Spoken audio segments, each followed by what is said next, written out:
داتا صاحب کی بارگاہ میں پیش ہونے والا بندہ ہو حلالی اور عقیدت سے چڑھے، صرف سیڑھیاں چڑھ کر اوپر جائے، سیڑھیوں پر ارادہ کر لے کہ میں نے مٹھائی کھانی ہے، میں نے حلوہ کھانا ہے، بریانی کھانی ہے، پکوڑے کھانے ہیں، جو ارادہ کر کے چڑھے، ابھی داخل داتا صاحب کے درگاہ پر نہیں ہوا، پیچھے سے بندہ آ جائے گا، یہ بریانی کھانی ہے؟ کون دیتا ہے دینے کو منہ چاہیے، دینے والا ہے سچا ہمارا نبی، جن کے تلووں کا دھومن ہے آب حیات، ہے وہ جانے مسیحا ہمارا نبی۔ ہوئے پہلی شرط جب میں پڑھتا تھا نا 1981 میں،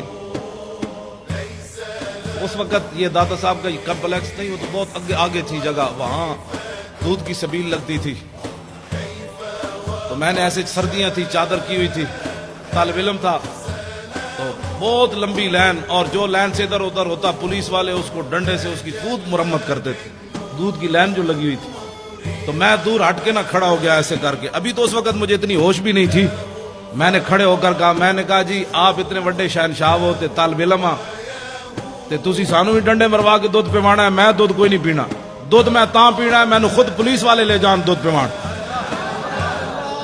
یہ 1981 کی بات ہے، اور مجھے اتنی ہوش بھی اس وقت اتنا تھا کہ داتا داتا ہے، گنج بخش فیض عالم مظہر نور خدا، نا کے سارا پیر کامل کاملارا رہنما۔ میں دور ہٹ کے کھڑا تھا اور منظر دیکھ رہا تھا ڈنڈے کیسے پڑ رہے ہیں، ایک تھوڑا سا ایسے ہوتا پولیس والے تو چار اس پر جھپٹ پڑتے، سیدھے ہو جاؤ، تو میں نے کہا اتنے ڈنڈے کھانے کے بعد میں دودھ نہیں پیوں گا، بالکل دودھ پلانا، ایک طالب علم ہوں، پردیسی ہوں، غریب الوطن ہوں، مسافر ہوں، حضور کے دین کا جو ہے وہ مہمان ہوں، تو مجھے پولیس والے پکڑ کر خود لے جائیں تو پھر میں دودھ پیوں گا، اللہ کی قسم اٹھا کر کہتا ہوں۔ ایک پولیس والا، میں بالکل تنہا کھڑا تھا تو میں منہ بھی چھپایا ہوا تھا، میرے ادھر کہتا ہے دودھ پینا ہے، میں نے کہا ہاں، کہتا ہے چل میرے ساتھ دودھ پینا۔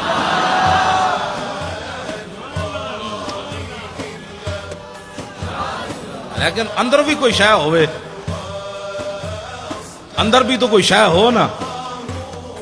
داتا صاحب علیہ رحمہ، آپ نے وہاں جس طرف کھجورے ہیں نا، کھجورے، وہاں ایک انگریز کی قبر ہے، انگریز کی، اس انگریز کی قبر کی وجہ یہ ہے کہ یہ جو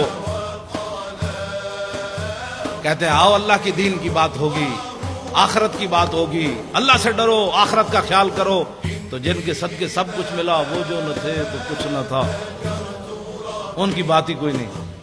ان کے ہاتھ پر نا لندن میں ایک بندہ مسلمان ہو گیا، جب وہ مسلمان ہوا انگریز تو کہنے لگا کہ مسلمان تو میں ہو گیا، لیکن میں نے قرآن پڑھا ہے کہ جناب سلیمان علیہ السلام کا ایک وزیر آصف بن برخیہ، وہ تخت بلقیس اتنا بڑا اٹھا کر لایا آنکھ جھپکنے سے پہلے۔ یہ بتاؤ ایک بندے کے اندر وہ پاور کہاں سے آئی، کیسے، کس پاور سے وہ لایا؟ اب یہ تو نبی کی پاور نہیں مانتے، آصف بن برخیہ کی پاور کس نے مانی ہے؟ ہنسنے والی بات نہیں، یہ رونے والی بات۔ یہ تو لوگوں کو کہتے ہیں نہیں نہیں نہیں، کوئی کچھ نہیں کر سکتا۔ انگریز نے کہا میں نے تمہارا قرآن پڑھا، اب تو میں بھی مسلمان ہو گیا۔ بتاؤ وہ آصف بن برخیہ انسان ہو کر کس پاور سے لایا آنکھ جھپکنے سے پہلے اتنا بڑا تخت؟ انہوں نے اگر مگر کی، اور کہنے لگا کہ اگر مگر نہ کرو میں نے جواب دو، جواب ان کے پاس تھا ہی نہیں۔ تو انگریز کہنے لگا بات یہ ہے کہ میں مسلمان تو ہو گیا، لیکن اب میں کافر نہیں ہوتا دوبارہ، لیکن میرا یہ قرض ہے اسلام پر، مجھے اس کا جواب چاہیے۔ اب وہ بیچارے وہ لوٹے بسترے اٹھائے پھرتا رہا دین کی خدمت کے لیے، پھر لاہور آیا، پھر لاہور کبھی یہ کدھر لے جائیں کبھی کدھر لے جائیں، یہ بارڈر دیکھو، یہ فلاں دیکھو، یہ فلاں دیکھو۔ اس نے کہا میں مینار پاکستان نہ وکھاؤ، میں نے دسو آصف بن برخیہ کیویں لے آیا تھا، میں واپٹا ہاؤس ویکھن نہیں آیا، مجھے بتاؤ کیسے۔ لیکن جب وہ مینار پاکستان سے واپس اسے لے جا رہے تھے تو داتا صاحب کے قریب سے گزرا، پردوں میں چھپا ہو تو چشم بینا دیکھ لیتی ہے، اور زمانے کی طبیعت کا تقاضا دیکھ لیتی ہے، انوکھی وضع سارے زمانے سے نرالے ہیں، الہی عاشق کون سی بستی کے رہنے والے۔ جب وہاں سے گزرا نا تو میرا ایمان یہ ہے کہ داتا صاحب نے خود اس کا منہ پھیرا ایسے، وہاں سے جب گزرا تو کہنے لگا یہ کون ہے، یہ مزار کے یہ گنبد کس وقت؟ انہوں نے کہا یہاں شرک ہوتا ہے، یہاں شرک ہوتا ہے۔ بھائی یہاں کوئی تعجب کی بات ہے، جب حضور کے سامنے یہ بکواس کرتے ہیں شرک ہوتا ہے، تو داتا صاحب کے سامنے ان کا بکواس کرنا کوئی محال تو نہیں نا؟ جو حضور کے سامنے کھڑے ہو کر بک بک کرتے ہیں وہاں کہ ہذا حرام ہذا شرک، اتنے بڑے مفتی حضور کے سامنے بک بک کرتے ہیں، تو کہنے لگے یہاں تو شرک ہوتا ہے۔ وہ انگریز کہنے لگا مجھے تو یہاں سے خوشبو آ رہی ہے، تم کہتے ہو شرک ہوتا ہے۔ اس نے کہا گاڑی روکو، میں نے اندر جانا ہے، گاڑی روکو۔ اب انہوں نے گاڑی مجبوراً روکنی تھی، اس لیے کہ وہ ایک کو لے کر پوری دنیا پھر رہے تھے، یہ انگریز ہم نے مسلمان کیا، یہ انگریز ہم نے مسلمان کیا۔ تو جس بابے 90 لاکھ مسلمان کیتا ہوتا تھا احسان ہی کوئی نہیں، ایک انگریز دا اس مسلمان کر کے احسان کر دے پھر۔ وہ انگریز جو ہے ساتھ چل پڑے، بھائی اس کو بتائیں گے یہاں یہ شرک ہوتا ہے، یہ بدعت ہوتا ہے، ساتھ ساتھ دوڑ پڑے ساتھ ہی۔ جب وہ سیڑھیوں سے چڑھا تو آگے ایک بزرگ کھڑے تھے، انہوں نے معانقہ کیا، گلے لگا کر اس کو ملے اور اس کو بٹھا لیا، اور بٹھانے کے بعد اس سے پوچھا کس چیز کی طلب ہے تمہیں، کیا چاہتے ہو؟ انگریز تھا ٹھنڈے علاقے کا، اس نے کہا مجھے چائے چاہیے۔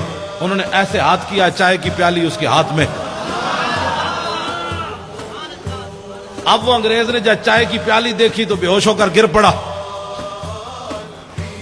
جب ہوش آیا تو وہ کہنے لگے کیا ہوا تمہیں؟ وہ کہنے لگا وہ بابا جی کدھر گئے؟ اس نے کہا چھوڑو بابا جی، تمہیں کیا ہوا؟ اس نے کہا کمینو، سوال میں نے تجھ سے کیا تھا، تم سے کیا تھا کہ بتاؤ تخت بلقیس ایسے کیسے آیا؟ تو یہ پیالی دیکھی ہے؟ نے کہا ہاں۔ اس نے کہا یہ پاکستان کی نہیں ہے، ہندوستان کی نہیں، افغانستان کی نہیں، لندن میرے گھر کی پیالی ہے، یہ لندن میرے گھر کی پیالی ہے۔ میں نے سوال کیا تھا، اسلام پر میرا قرض تھا سوال کہ یہ تخت بلقیس کیسے آیا؟ تو بابا جی نے میرے لندن سے پیالی ایسے پکڑا کر فرمایا کہ جیسے میں نے پیالی پکڑائی تخت بلقیس ایسے آیا، اور کیسے آیا؟ اس نے کہا جاؤ تم زندے ہو کر جواب نہ دے سکے، صاحب مزار نے مجھے جواب دے دیا، جاؤ۔